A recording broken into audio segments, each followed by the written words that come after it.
Okay, so we're going to talk about defense. This is a commonly misunderstood concept because there are different characters and kinds of energy you give in defense. Now, a lot of people, when they think of defense, they think of putting something in the way of the incoming attack, and others think of just avoiding the attack, which are both valid. They go together real well.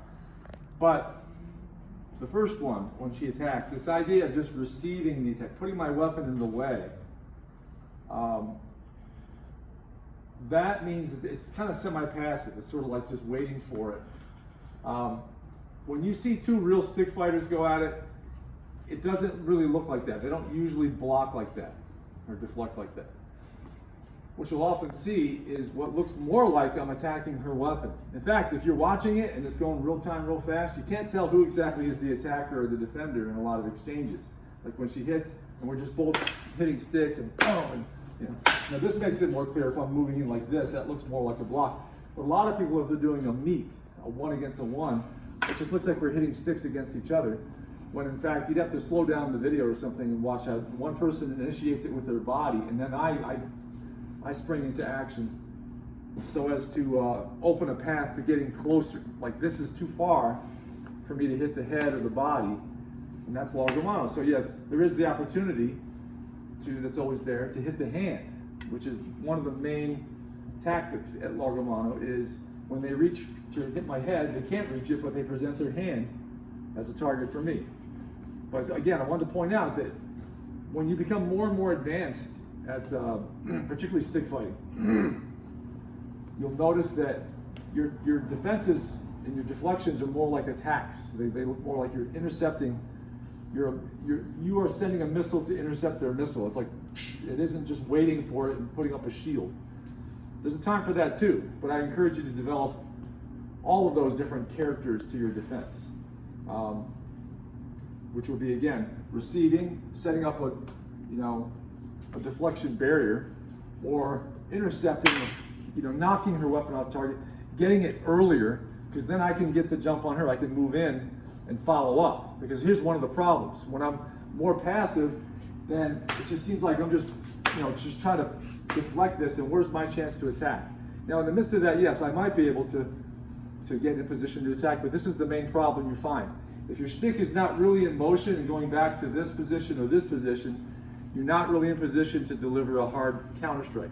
So one of the advantages of attacking their weapon, so to speak, as it looks, which is really deflecting it but actively going out to meet it, is that you end up in a position to hit back. It's all part of the same flow. Whereas deflecting this way doesn't necessarily put you right in position to attack. It can by this. The follow-through of this is here and I hit.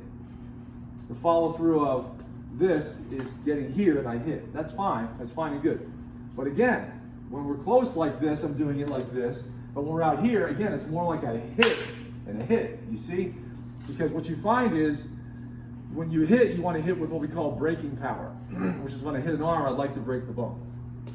I'd like to break what I hit, even damaging the weapon.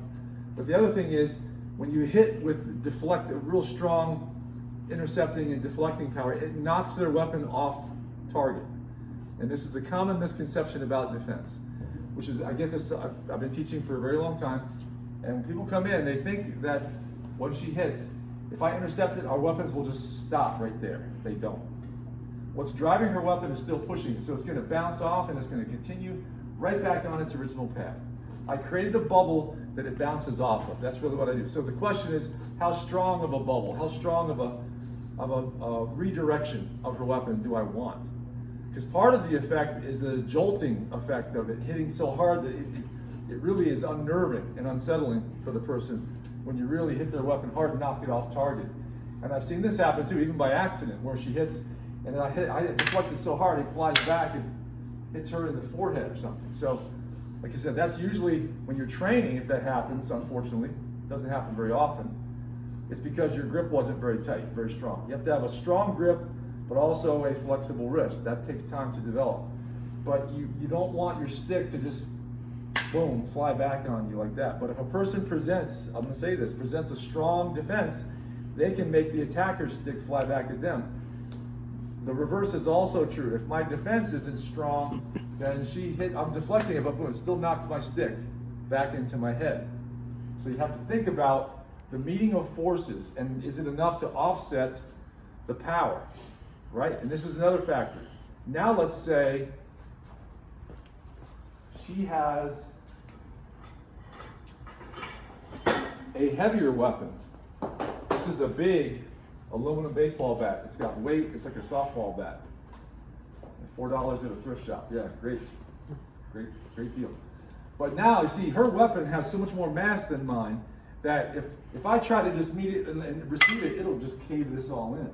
So I've actually got to put more force because F equals ma, right? So I have to put more acceleration, more motion into this weapon to try to offset that, and it won't do nearly that much. So I've really got to put a lot into it. Or in this case, I might emphasize avoiding, and then getting in close where I'm meeting it at this point, which has not the same velocity. This, we'll do it in simple terms, although it's a little more complicated. This is moving roughly half the speed of this, if we get halfway down the weapon.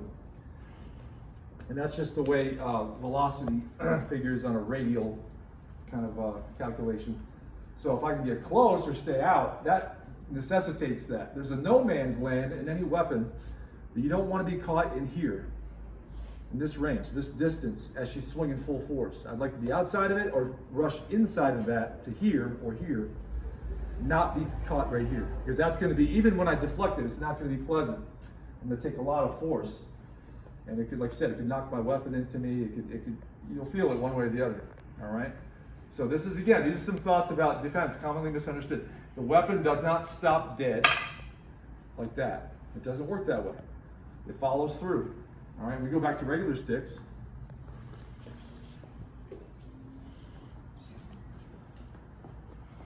Which again brings up this question, we have comparable weapons now. In reality, you don't usually find that. They pulled out a baseball bat and you happen to be holding an umbrella. That umbrella is not going to hold up very well. You can maybe deflect one shot and it'll bend up your umbrella, but that might get you in or get you out, where you can run for the hills, or run for a better equalizer, a better weapon, depending on the situation. But you got to think about that with dissimilar weapons.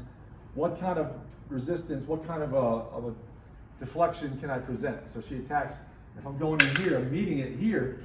That is, some styles do emphasize that, closing right on almost where the stick meets the hand.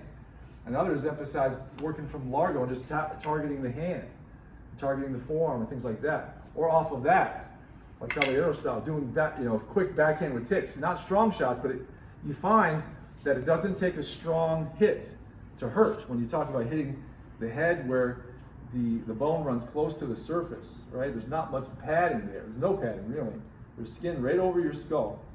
And so doing quick backhand with ticks off of a meat like this, that can be actually quite effective. And this introduces another idea about defense and counter attack, which is the half beat.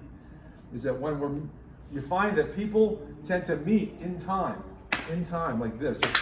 They're matching each other's timing. So what I've got to do is develop broken rhythm and half beat timing to where I can go here and hit and hit between. Even if it's full stroke like this, hit, and then there, hit, right? So even full stroke hits, not just with ticks, but with lob ticks. You develop your style around that idea that there's in-between moments that I must seize upon those with my rate of attack and my way of processing the whole exchange. That's very important as well. Okay, so this, like I said, this upsets and overturns a lot of people's preconceptions about how defense works in reality, how weapons really clash and what they do. They don't stop dead, they deflect off, sort of like billiard balls. It's a very dense, tight, elastic collision. And you see this stick continue on, and then you have your half beat, you can attack there.